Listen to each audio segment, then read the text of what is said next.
নমস্কার, কেমন আছেন আপনারা সবাই? আমার নতুন একটা ভিডিওয়ে আপনাদের সকলকে স্বাগত জানাই। আজকে একটা এডিবল ফটো প্রিন্ট কেকের ডেকোরেশনের টিউটোরিয়াল আপনাদের সঙ্গে শেয়ার করব। এই এডিবল ফটো প্রিন্ট নিয়ে আপনাদের অনেকের মনে অনেক প্রশ্ন থাকে। এটা কিভাবে ব্যবহার করতে হয়, কিভাবে সংরক্ষণ করতে হয়, সেই যাবতীয় কিছু আজকের ভিডিওতে শেয়ার করব।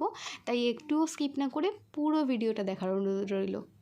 আজকে একটা 1/2 পাউন্ড চকলেট ফ্লেভারের কোকোমেলন থিম কেকের অর্ডার ছিল। তবে কেকটা যেহেতু স্কোয়ার সাইজের ছিল এবং 1/2 পাউন্ডের, আমার কাছে এত ছোট স্কোয়ার মোল্ড ছিল না, তাই আমি মোটামুটি 5 ইঞ্চির একটা মোল্ডে কেকটা করে সাইড দিয়ে একটুখানি কেটে নিয়েছিলাম। সেটা ফেলে দেওয়ার দরকার নেই, ওগুলো শুধু শুধু খেতে ভীষণ ভালো লাগে। আর দ্বিতীয়ত সবসময়ই স্কোয়ার কেক বানালে আমি চেষ্টা করি সাইডগুলো একটু সমান করার জন্য কেটে নেওয়ার, কারণ স্কোয়ার কেকে ফিনিশিং আনাটা এমনিতেই ভীষণ কঠিন। আর যদি শেপটা প্রপার না থাকে তাহলে কিন্তু আফটার ফিনিশিং দেখতেও খুব একটা ভালো লাগে না। আমি কেকটাকে দুটো লেয়ারে ভাগ করে নিয়েছি। একটা ডিম দিয়ে 5 ইঞ্চির স্কোয়ার মোল্ডে আমি কেকটা বেক করে নিয়েছিলাম। এখন কেকের প্রথম লেয়ারটা বোর্ডের ওপর বসিয়ে খুব ভালোভাবে চকলেট সিরাপ দিয়েছি এবং সাথে দিয়ে দিয়েছি চকলেট গানাশ। চকলেট গানাশ কিন্তু চকলেট কেকের টেস্ট অনেক গুণ বাড়িয়ে দেয়। আর যেহেতু কোকোমেলন থিম, তাই বুঝতেই পারছি যে একটা ছোট্ট বাচ্চার জন্য কেকটা ছিল, তাই যাতে চকলেটে একদম ভরপুর থাকে সেই চেষ্টাই করেছি। এখন ভালোভাবে চকলেট ক্রিম দিয়ে তার ওপর আমি চকো চিপস দিয়ে দিয়েছি। এখন দ্বিতীয় লেয়ারটা বসিয়ে আমি ভালোভাবে সুগার সিরাপ দিয়ে নিয়েছি এবং সাইড দিয়ে খুব ভালোভাবে ছোট ছোট করে দুটো চারটে দিক আর কি কেটে নিয়েছি। একদম সরু করে কেটেছি যাতে করে খুব একটা কেকের কমতি না পড়ে। যদিও 5 ইঞ্চির মোল্ডে করা, তাই 1/2 পাউন্ডের কেকের জন্য এটা একটু বড়ই ছিল এবং সাইডগুলোও যাতে সমান হয়ে যায় সেই জন্য একটু অংশ কেটে নিয়েছি। আপনারাও যদি স্কোয়ার কেকের বেস তৈরি করেন, সেই ক্ষেত্রে ডেকোরেশনের আগে ক্রামকোটের পর অথবা ক্রামকোটের আগেই কেকটাকে একটু হালকা করে সাইড দিয়ে কেটে নেবেন, তাহলে এর শেপটা ভীষণ সুন্দর লাগে। এখন কেকটাকে ক্রামকোটের পর 1 ঘন্টার জন্য ফ্রিজে রেখেছিলাম। ফ্রিজ থেকে বের করে হোয়াইট ক্রিম দিয়ে আমি পুরো কেকটা কভার করে নিচ্ছি। অবশ্যই কিন্তু স্কোয়ার কেকে রাউন্ড কেকের তুলনায় ক্রিমের পরিমাণ একটু বেশি দিতে হবে, কারণ রাউন্ড কেকে ফিনিশিং আনাটা ভীষণ সহজ স্কোয়ার কেক বা হার্ট শেপের কেকের তুলনায়।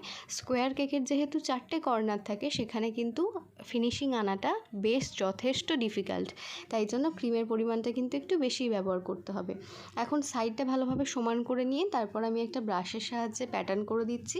আপনারা চাইলে এরকম প্যাটার্নও করতে পারেন, চাইলে নাও করতে পারেন। কেকের ওপরটা কিন্তু খুব ভালোভাবে স্মুথ করে নিতে হবে আমাদের, যেহেতু আজকে একটা ফটো প্রিন্টের ওপর ইউজ করব, তাই জন্য কেকের ওপরটা একদম সমান না থাকলে কিন্তু ফটোর ভেতর হাওয়া ঢুকে যায় বা বাবলসের সৃষ্টি হয়, যেটা কিন্তু ফটোটাকে নষ্ট করে দেয়। তাই জন্য চেষ্টা করবেন যতটুকু ভালো ফিনিশিং আপনার পক্ষে দেওয়া সম্ভব সেটা যেন পুরোটাই করা যায়। এখন কেকটাকে আমি ওভারনাইটের জন্য ফ্রিজে রেখে দিয়েছিলাম, অর্থাৎ আমার যেদিন কেকটার অর্ডার ছিল তার আগের দিনকে কেকটাকে আমি টোটাল তৈরি করে ফ্রিজে রেখেছিলাম।